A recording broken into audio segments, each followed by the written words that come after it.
A aula está. A aula está. Ah, o Pedro, era o Pedro que eu tinha esquecido o nome. Eu só tava te esperando, Pedro.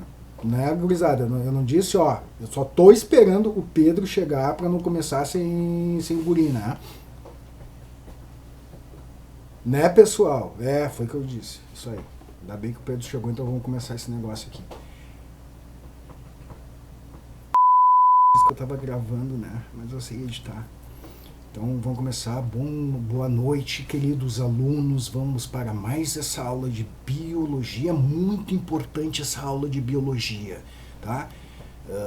Vamos aprender zoonoses e coisas horrorosas que pode acontecer com o corpo humano quando a gente é atacado por vermes malditos. Tem até um filme com esse nome lá dos anos 80. Que eu nem me lembro desse filme, só do nome. Aí, novamente, se alguém tiver alguma dúvida, querer falar alguma coisa, abre o microfone, porque eu não tenho outra tela. Só a tela que não estou vendo chat. Tá, essa aqui era a brincadeira da aula passada. Como eu gostaria de dar esse tipo de aula para vocês de regulação da expressão gênica. Esse é um dos troços mais legais que tem. Só que o cara tem que manjar bastante de transcrição, tradução do RNA. Bah, essa é uma das aulas mais legais que tem a ver bastante com câncer, tá? Vamos ter que ir lá para baixo. E hoje eu vou ter que, como eu já disse, vamos fazer jogo rápido aqui. Dar uma passada. Então, galera, né, a gente tem esse cladograma do reino animal e agora a gente vai ver os nemateumintos, ok? Que é esse grupinho aqui fofo, tá? E o que acontece aqui com esse cladograma? É uma desgraça de falar esses negócios, né? A gente, seguindo na escala evolutiva, tá? A gente começou a estudar os triblásticos, ou seja, aqueles caras que 3 folhetos embrionários, que vocês vão ver mais tarde com a dona Júlia, né, a nossa chefa. Surgiu animais sem cavidade corporal. Eu contei aquela história dos cadáveres, para ver se vocês se impressionam e se lembrem, tá? Que são acelomados, não tem cavidade corporal, é uma massa de célula praticamente o bicho, tá? O animal. Não lembro ficar bravo comigo. E dos triblásticos, lá pelas tantas me aparece o tal do celoma, que é uma cavidade corporal, que a gente vai poder olhar um pouquinho melhor aqui, né?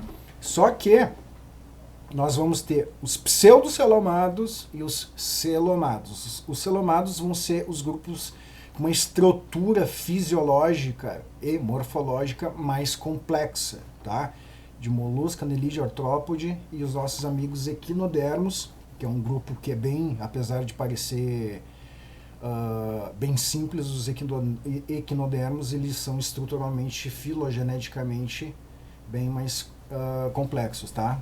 Então, eles estão até junto aqui com os cordados, que são os animais mais complexos que a gente tem, ok? Então, vamos olhar nos nematódios, esses pseudocelomados, tá? Então, assim, ó, é simples. Talvez vocês já tenham estudado algum pouco de zoologia. A gente tem algumas características básicas desses caras, né?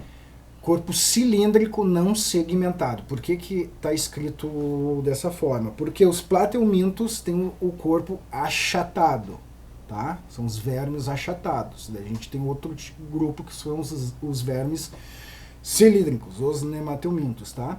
E não segmentados, porque as minhocas também têm mania de chamar de verme. Até em inglês, worm é minhoca em inglês, né? Serve tanto para verme como minhoca, essa palavra, né? Só que eles não são segmentados, tá? Que os anelídeos são. Vocês vão ver hoje ainda, né? Uma característica que é bem comum, que a gente vai ver algumas figurinhas desses caras, são as extremidades afiladas. Realmente, esses caras têm esse jeitão aqui que as minhocas, por exemplo, não têm. Os outros vermes, digamos assim, né? É um grupo bem interessante, apesar de serem simples, mas dentro da sua simplicidade, esses caras são encontrados em quase tudo quanto é lugar. Ó. Água doce, salgada, no solo, não são apenas animais parasitas. Quando a gente fala em nematomínio e platomínio, a primeira coisa que vem na cabeça é parasita, né? Mas não é assim que funciona. E algo também que eu acho super interessante, se eu fazer uma prova de vestibular, talvez eu ia ir aqui também, são os únicos parasitas de plantas, de animais parasitas de plantas, né? É uma característica bem dos nematelmintos, ok? Os platelmintos não tem nenhum platelminto que seja parasita de planta, tá? E subindo a nossa escala evolutiva, se lembrarem da nossa amiguinha planária da aula passada, que não tem um tubo digestório completo, né? Aqui aparece o tubo digestório completo nesse grupo aqui, porque a vida toda é conectada. Quando apareceu os nematelmintos com essa novidade evolutiva, com o passar do tempo, com as mutações, dão origem a outros grupos que vão herdar esse tubo digestório completo, e a gente vai subindo naquela escala evolutiva lá para molusca, para anélida e por aí vai, tá? E são os pseudocelomados. Isso aqui nem vale muito a pena entrar agora, vocês têm que talvez voltar para essas aulas aqui, dar uma olhada depois que tiver a embriologia, que na embriologia a gente vai ver o desenvolvimento e quando aparece o tal do celoma, tá? O celoma é uma cavidade corporal, tá? O que se diz é que eles não têm uma verdadeira cavidade corporal. Deixa eu botar a próxima figura. Tá, essa aqui eu mostrei essa piadinha na aula passada, no final, que era o Tinder da lombriga, né? Quem daria o like aqui? Eu não. Mas tem gente que daria, porque tem gente que gosta de estudar os eumintos, né? Ainda bem que tem gente que estuda, né? Porque esses caras aqui geram doenças, né? Sobre, então, fisiologia. Algumas características básicas, tá? Que é melhor a gente ver aqui, né? Como eu já disse, sistema digestório completo, é os primeiros caras que aparecem, sistema digestório completo, tá? Tem boca e ânus, tá? E eles vão se alimentar, vai acontecer digestão dos nutrientes e as excretas dessa alimentação sai pelo ânus, que tá todo mundo acostumado, o animal é assim. Sistema respiratório e circulatório, ou seja, toda vez que a gente estuda um clado novo, depois vocês vão ver em molusca, a gente vai analisar como é que o sistema respiratório, nervoso e excretor, e o que às vezes cai na prova é o que a gente chama de fisiologia comparada, né? O que um grupo tem, o que o outro grupo não tem. E seria legal a gente entender evolutivamente essas novidades evolutivas, que aqui o principal seria o digestório completo, porque o sistema nervoso, deixa eu fechar aqui o WhatsApp, porque senão fica mandando mensagem, fica fazendo barulho, tá? Desculpa. O sistema nervoso dos nematelmintos vão ser bem semelhante dos platelmintos. Tem um centro nervoso ali, uma bola de célula nervosa, que não é um cérebro, é um gânglio, né? E um sistema nervoso periférico, ó, 2 cordões longitudinais, ou seja, um por cima, outro por baixo, para haver essa comunicação dos sentidos que esse animal tem, interpretando o ambiente e esses impulsos, esse gânglio conseguir tomar decisões fisiológicas, tá? O sistema excretor ele é mais simples até de estudar do que os platelmintos, porque os platelmintos tinham aqueles protonefrídeos, as células flama que faz a filtragem dos excretas, tá? O sistema excretor dos nematelmintos são 2 canais longitudinais dispostos em cada lado do tubo digestório, tá? Então ele não tem nem células especializadas para isso, tá? Esses animais eles são dioicos, ou seja, possui macho e fêmea. Aqui está um desenho esquemático da fêmea com um ovário, que vai na gametogênese prover os óvulos, né? E nessa porção também aqui do macho fica o que seria o testículo, né? Diferente do que a gente está acostumado com mamífero com testículo, o testículo fica interno e tem uma estrutura bem parecida com esse ovário aqui, tá? Bom, sobre a reprodução, que é algo bastante crítico, a reprodução dos nematomintos, porque tem a ver com as zoonoses que a gente tem que estudar, tá? Como eu falei, dioico, macho e fêmea, dimorfismo sexual, que significa machos e fêmeas são visivelmente diferentes, tá?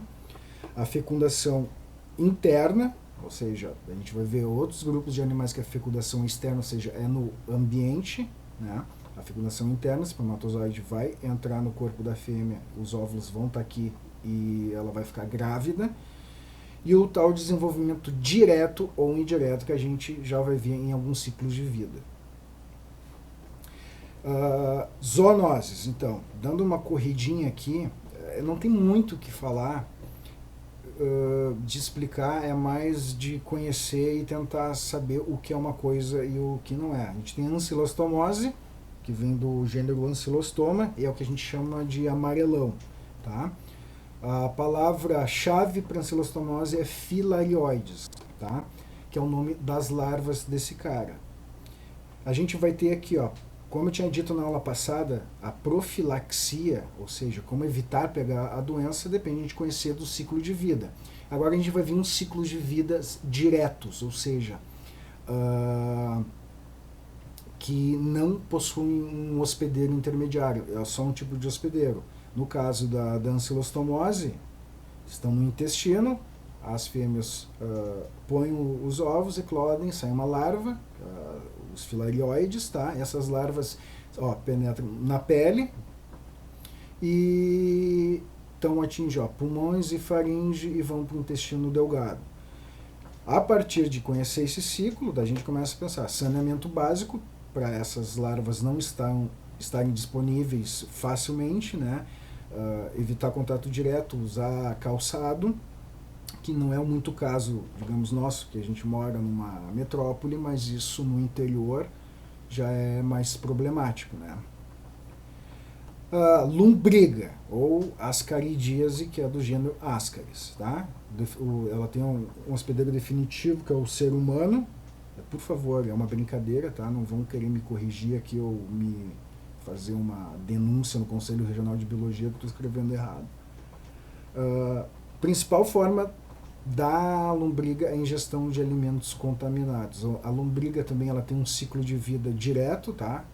A gente entra em contato com alimentos que têm os ovos de lombriga.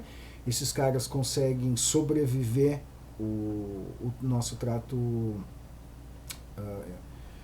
digestório, gástrico, né? Vão se desenvolver no intestino delgado, onde é que já está o alimento todo quebrado, para ela ficar lá sugando o alimento que está disponível. Daí as fêmeas vão colocar o ovo, que vão para o ambiente, contaminam lá a lavoura, lá no tomate, o alface. Se a gente não lava esses alimentos direito, a gente pode contrair essa doença, contrair esse parasito, tá? Um outro exemplo de zoonose no entomito é a oxirose, que é esse carinha aqui, que é um verme bem pequenininho. A gente pode notar que eles são afilados e nas pontas, né, que é o tal do oxiuro, tá? Também o ser humano, o hospedeiro definitivo, e o contato direto com os ovos desses caras aqui faz a gente desenvolver os adultos, tá? Uma curiosidade é que esse cara dá o tal de prurido anal. Isso é a forma bonita de falar, que é coceira na bunda. Olá, Thiago. Me dá mais um minuto. Não, fica à vontade, é só para eu acompanhar. Pô, tu perdeu bem a hora que eu tava falando, explicando o que era prurido anal, que é o vulgo coceira na bunda. Porra. Né?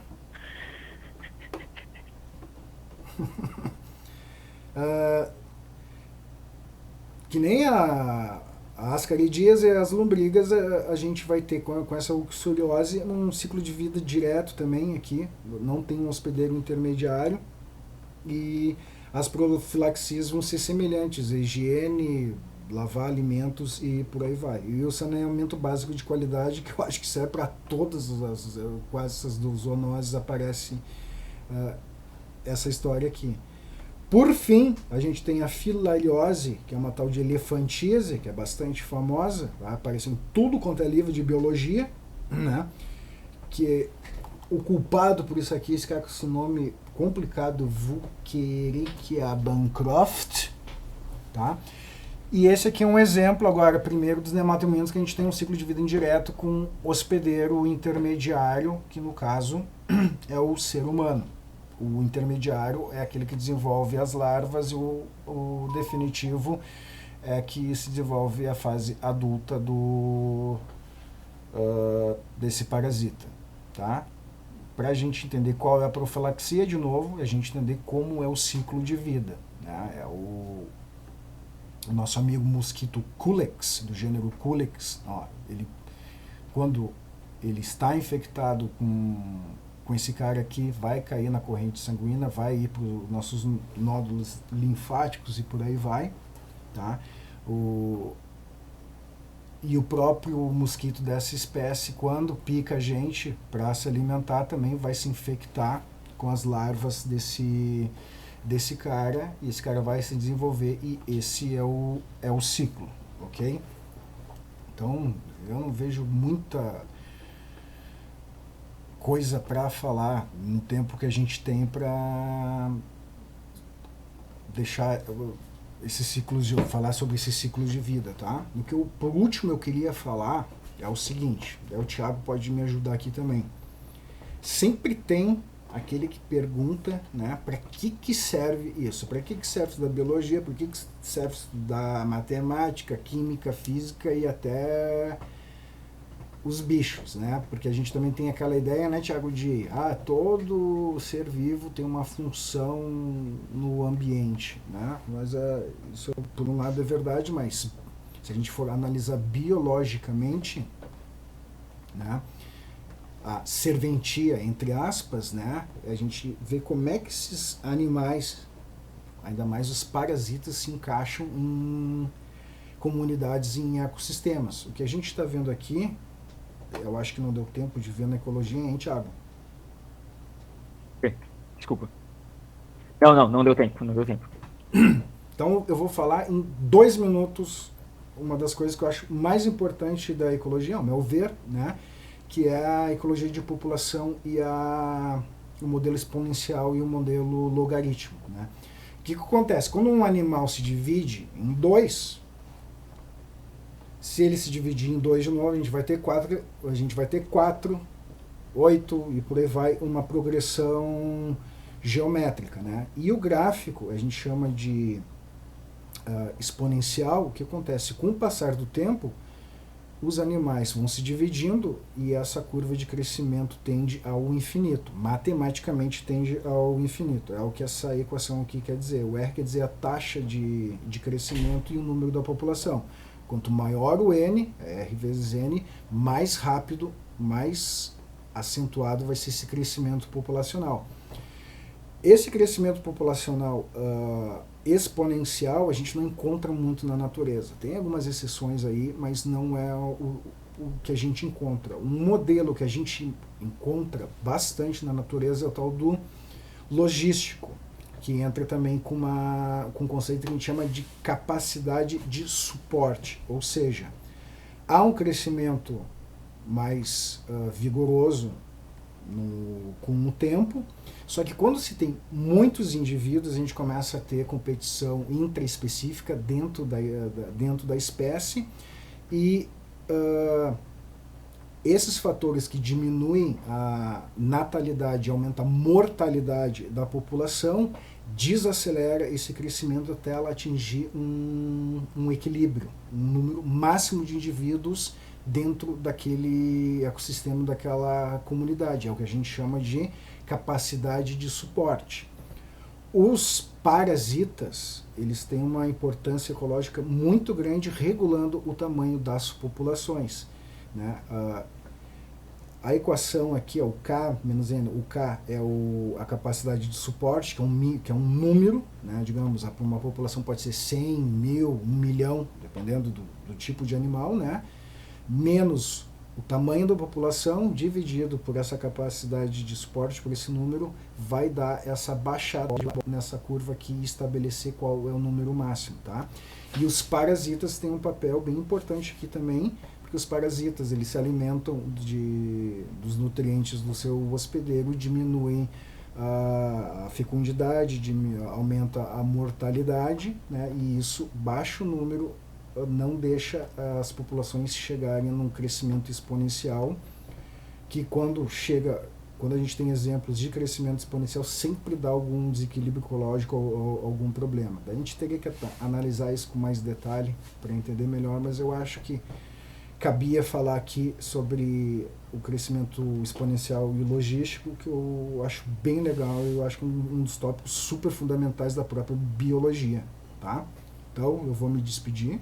Acabou a minha aula, entrei 5 minutos a mais na aula do Thiago. Então, Thiago! Anda. Então eu vou fechar aqui e daí tu faz outra turma aí, chama a galera. Tá, beleza. Deixa eu só falar uma coisa rapidinho com eles. Sabe uma coisa interessante, Não, mas galera? já anota os nomes aqui pra ver se alguém não vai Fugir. matar a aula. Vai Já gasear no meu tempo, vai Tá anotado. gasear. Gasear, essa aí não é da minha época. Galera, tem um parasita, tem um euminto, um plateuminto muito interessante, que ele parasita moluscos, e ele fica nas gônadas, ele fica ao redor das gônadas. Só que a população desse eu não quero falar verme, né? Verme é um termo incorreto. Desse euminto, ela cresce tanto que ele começa a empurrar as gônadas do molusco contra a parede do corpo do próprio molusco. E por causa desse crescimento tão grande dessa população de eumintos ali dentro, o molusco acaba ficando infértil, porque seria tipo, sei lá, tá dando uma esmagada nas bolas do molusco, entendeu? É tipo um chute nas bolas, né? Tipo isso, cara, é uma coisa muito louca. Então ele acaba fazendo um controle populacional na base do chute nas bolas, cara. Zoologia é muito louco. Cara, é que assim, ó, a gente já tinha, eu sempre falo pro pessoal aí, a correria que a gente tem de currículo para dar e coisa, tem aquele exemplo também tem um parasita, mas eu já não sei nem que filo que é, aquele que ele troca a língua do peixe. Ele come a língua do peixe e tem um formato, uma morfologia parecida, e o peixe toca ficha vivendo e com aquele cara substitui a língua do cara. É uma estratégia evolutiva, claro, da gente brinca, né? Meu Deus do céu, que horror, que nojo, que isso, que aquilo, mas... É louco, né, cara? É crustácea? Pois, é um crustáceo, né? Uhum. Então tá. Aqui eu ia dar uma pesquisada, mas daí eu ia ter que ter 3 aulas só para falar de exemplo. Então vocês aproveitem que o Thiago é o nosso zoólogo do grupo do Educa, né? Eu sou o biólogo molecular. O Thiago que manja food de zoologia. Tá, então eu vou sair daqui para não ficar tomando teu tempo, que tem bastante coisa para fazer e passar para eles, né? Beleza. Então tá, vamos derrubar todo mundo aqui. Valeu. Valeu, Cris. Um abração, boa noite. Valeu.